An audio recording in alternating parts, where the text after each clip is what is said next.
Aquí estamos en un nuevo bloque de 678 y vamos ya mismo a ver la denuncia de Nisman que hasta la Nación la desmiente. Mire usted, a verla. La utilización del atentado a la AMIA. Hasta la Nación desmiente a Nisman y a diversos operadores. El motivo que buscaba Argentina era, por un lado, acercarse geopolíticamente a Irán. Por otro lado, restablecer relaciones diplomáticas y ante la severa crisis energética que sufría Argentina, comprarle petróleo a Irán. En el diario La Nación de hoy, perdidos en un laberinto de inconsistencias. La principal respuesta de Nisman es el interés de la Argentina en potenciar el intercambio comercial y conseguir petróleo. Sin embargo, el flujo de negocios no pareció regirse por los vaivenes políticos. Las exportaciones argentinas a Irán crecieron en forma notoria a partir de 2006. Es decir, que el mayor crecimiento se dio durante un periodo marcado por la frialdad en la relación. Desde entonces, el comercio con Irán se amesetó. Comprarle petróleo a Irán. Me llamó la atención, cualquiera que haya hoy tenido una lectura algo detenida de los diarios, cómo bajó notablemente el tono del escándalo, ¿sí? Tomando un poco de distancia de lo que había sido la reacción mediática. Tampoco la necesidad energética de la Argentina emerge como una variable determinante. No es sencillo justificar por esta vía el cambio de posición. El intento de acuerdo empieza en un momento donde Argentina se da cuenta de la necesidad extrema energética que tienen. Es realmente vergonzoso que a cambio de petróleo y por granos se haya intentado generar una situación de impunidad.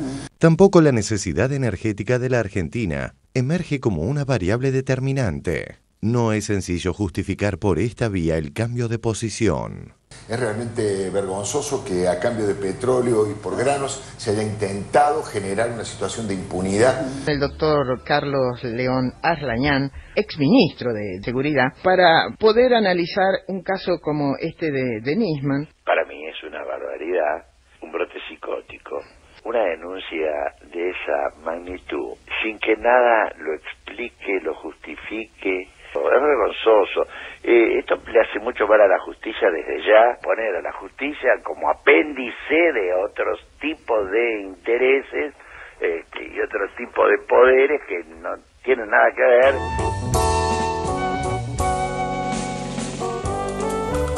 A ver, ¿le están sacando el banquito a Nisman, como decía? Nadie, hasta la puerta del cementerio están dispuestos a acompañarlo. Porque el barullo yo hoy leía a Julio Blanc. Julio Blanc golpeaba el tambor con la denuncia de Nisman, pero al mismo tiempo decía, andás a ver a qué va a ir a parar. ¿Qué va a ver allí?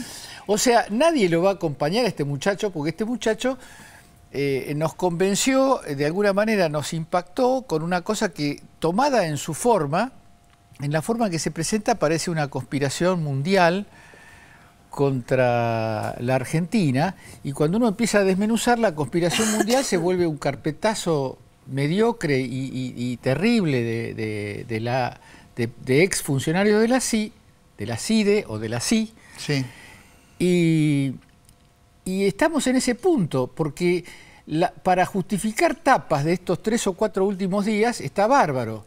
Pero el problema es que esto sigue, y yo creo, intuyo, y de alguna manera estoy hasta convencido, de que los que vamos a profundizar y a movilizarnos y a ejercer nuestro derecho a reclamar claridad, no va a ser Clarín y La Nación, vamos a ser nosotros, los que queremos saber quién es Nisman.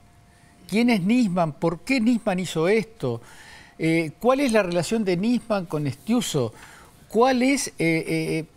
¿Cómo puede ser que una persona, que un ciudadano, que es funcionario del Estado, que es fiscal desde el año 2005, abocado a una causa de la que no ha obtenido ningún avance en estos últimos 9 años, ahora enjuicie a la presidenta de la República por encubrimiento, después de 9 años de ejercer la fiscalía de la causa AMIA, sin ningún dato, porque la única vez que tuvimos la oportunidad de se pidió la extradición en el año 2003 de uno de los acusados iraníes, lo juzgó la justicia británica y la justicia británica no pudo conceder ninguna extradición porque no había ningún tipo de prueba. Sí. No hay encubrimiento posible porque para que se encubra algo, primero hay que descubrir algo.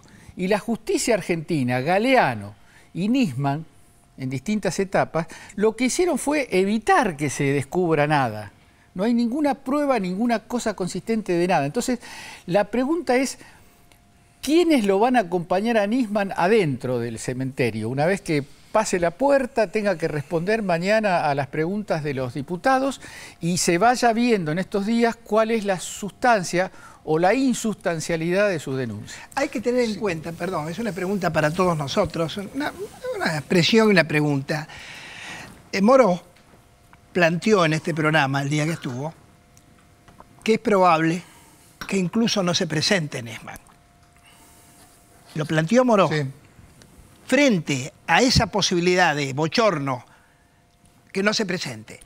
La otra disputa es sobre si hay que, el oficialismo, yo diría el pueblo argentino, desea que se transmita libre y públicamente. Evidentemente, por las declaraciones de Patricia Bullrich, que aparentemente es la que debe decidir sobre eso, esto debería ser en privado y la oposición insiste que es privado. Yo les pregunto, él hace público por todos los medios esta denuncia. ¿Y va a ser secreto y privado su comparencia? Sí, es absurdo. Sí, ¿qué hay? No importa nada. A mí me parece que ese planteo tiene que ver con esto, ¿no? Con quiénes tiene pactado que lo acompañen y hasta dónde lo van a acompañar.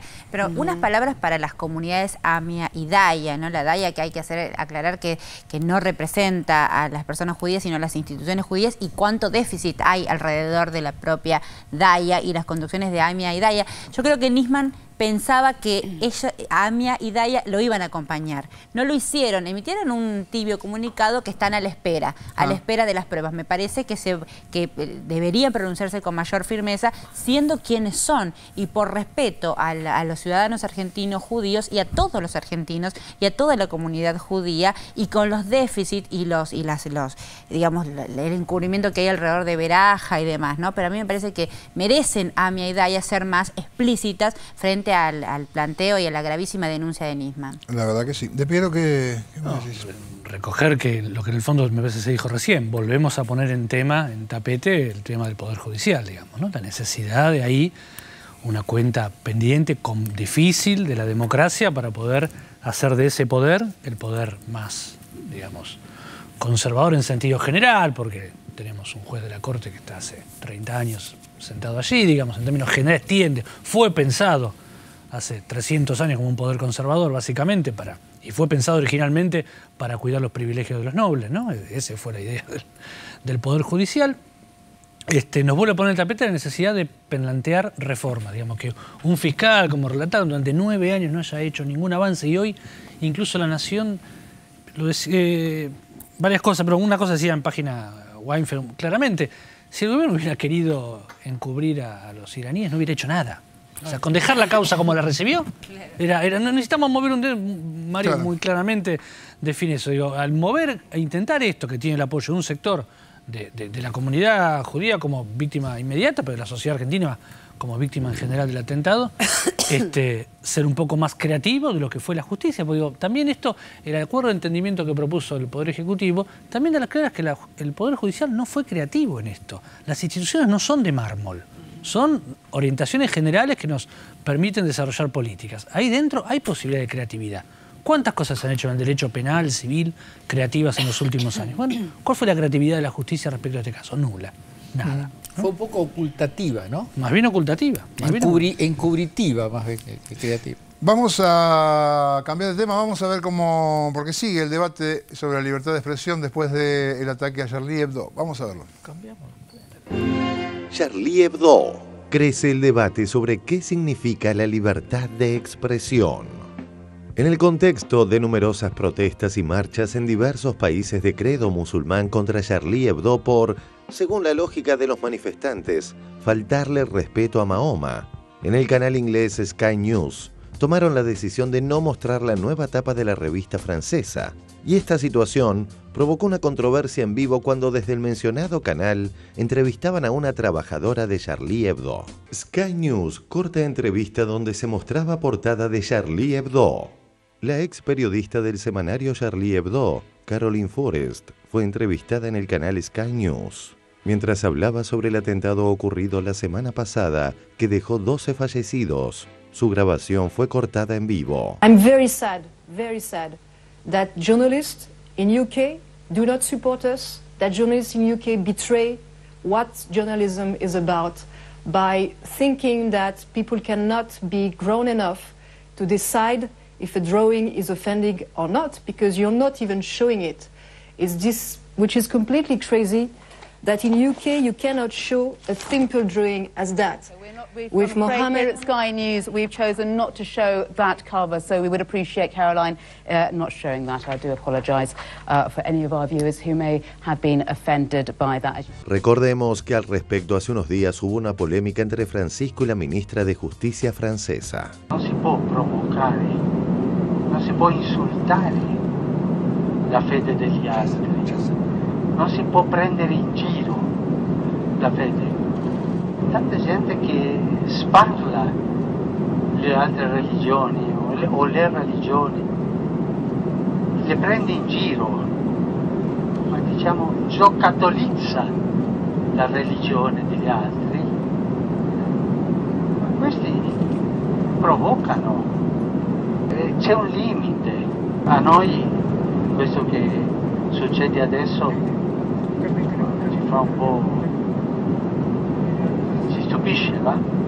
Ma sempre pensiamo alla nostra storia, credo che tutte e due sono diritti umani fondamentali, no? La libertà religiosa e la libertà di espressione. On peut tout dessiner, y compris un prophète. Parce qu'en France, dans la France de Voltaire et de l'irrévérence, on a le droit de se moquer des religions. En droit. Oui, parce que le droit, c'est la démocratie. La démocratie, c'est le règne du droit. Para finalizar, esta encuesta que reveló hoy Página 12. En la tapa del diario Página 12 de hoy, figura: según una encuesta publicada por el jornal Du Dimanche, el 42% de los franceses piensa que no se deben publicar caricaturas de Mahoma porque algunos musulmanes se sienten ofendidos. Muy bien, a ver nuestro invitado. ¿Qué te dispara toda esta cuestión de la libertad de expresión? Sí, yo creo que voy a hacer una nota muy interesante de Boaventura de Sousa Santos, un politólogo portugués, en Página 12, el viernes creo, o el jueves. Y él confirmaba esta idea que efectivamente hay límites a la libertad de expresión y se ejerce permanentemente. Por ejemplo, él hablaba de Charlie Hebdo, había echado a un caricaturista que había hecho dibujos antisemitas, que eran considerados antisemitas, ¿no? O sea, los límites son complicados. Ese debate me parece muy complicado, pero centrado en lo material, en lo concreto, en lo histórico hoy, yo pienso, si yo fuera un ciudadano islámico de Pakistán, me costaría distinguir los misiles occidentales de los dibujos que se burlan de mis creencias, digamos, ¿no? Entonces digo, ese contexto histórico del que tanto se habló la semana pasada es un contexto que para mí dice mucho. Yo soy miembro de un país que ha sufrido, pensemos concretamente Afganistán, Irak, ataques de la OTAN. Ha muerto parte de mi familia, han muerto amigos, han destruido mi ciudad. Entonces hoy me cuesta distinguir, en el fondo hay una visión de ese mundo occidental que me agrede. Entonces lo de las caricaturas o las bromas a las creencias religiosas, es difícil separar ese contexto en el que yo estoy viviendo. Yo creo que no hay límite para burlarse, mientras uno no denigre al otro, de diferentes cosas, digamos. Creo que es un diálogo también, la burla debería ser un diálogo, ¿no? Cuando es en este caso me parece que es unilateral, porque si yo me estoy burlando de un poderoso, es distinto, porque ese poderoso tiene muchos recursos. O nos burlamos aquí, tengo posibilidad de contestar. Pero esas personas que viven en Afganistán, en Irak, en Irán, que han tenido una vida espantosa en las últimas décadas, o en la última década en particular, les es difícil separar eso, ¿sí? Lo que ocurrió en París es horrible, me parece una estupidez tener que decirlo, es obvio que es horrible, pero entiendo que se sienta ofendida una población entera que vive de misiles desde hace, por lo menos, se enteró que uno de ellos parece que derrumbó las torres en el 2001 y todos son culpables y han recibido. Entonces digo, en ese contexto, repito, creo que la libertad de expresión no puede tener límites como libertad de intercambio democrático, pero uno comprende en qué contexto eso se da para esas personas, ¿no? En ese sentido. García. A mí me confronta. Vengo hace rato, de hecho me pareció interesantísimo el día que vino Moró, no sé si fue ayer o antes de ayer. Ayer no vinimos. No, claro, ayer fue sábado, no, es verdad, el viernes entonces, que vino Moró y se ponían las palabras del Papa, y Moró hablaba del rol de cada uno, ¿no? Desde qué lugar cada uno se expresaba. Entonces decía, bueno, el Estado argentino, el Estado francés, que mató a los supuestos terroristas, bueno, porque el rol del Estado francés, el rol del Papa, el rol del periodista. A mí, como me confronta el tema, porque también asumo que estoy imbuida de las principios, como creo que Edgardo decías, que estábamos hablando del liberalismo, ¿no? En un punto. Y de ahí viene toda la libertad de expresión. También nosotros, los latinoamericanos, hemos defendido esta idea, que creo que eras vos, Sandra, que hablaba de libertad de expresión e igualdad, ¿no? Entonces me parece pero me confronta la idea de pensar a la libertad de expresión de otra manera que no sea como un requisito. Me parece que la libertad de expresión es un requisito para la pluralidad. Entonces no puedo estar de acuerdo con el Papa desde mi rol, ¿no? Entendiendo el contexto de que no se pueda burlarse de una religión. ¿Cómo no? Entonces yo me pregunto, insisto, para eso tengo preguntas, ¿cómo no nos vamos a poder burlar de una religión? O sea, y en el medio está el contexto político, así que estoy como confrontada y me parece que hay preguntas que es un buen momento para estas preguntas sobre la construcción cultural del otro, todo lo que tiene que ver con esa construcción cultural, que ha hecho Occidente también desde esa construcción cultural. La Francia de Voltaire, decía, ¿no?, la ministra, y claro, bueno, ¿qué pasa en los barrios bajos de París con el otro cultural en esa Francia en este momento? Lo decía recién, pero estoy confrontada con las palabras. Ahí hay un verbo que vos usaste y también usaste vos. No hablaron de humor, hablaron de burla. Vamos, gracias por la palabra. Necesitaba una palabra. Es otra cosa.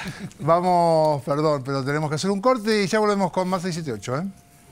Vamos, mi cariño, que todo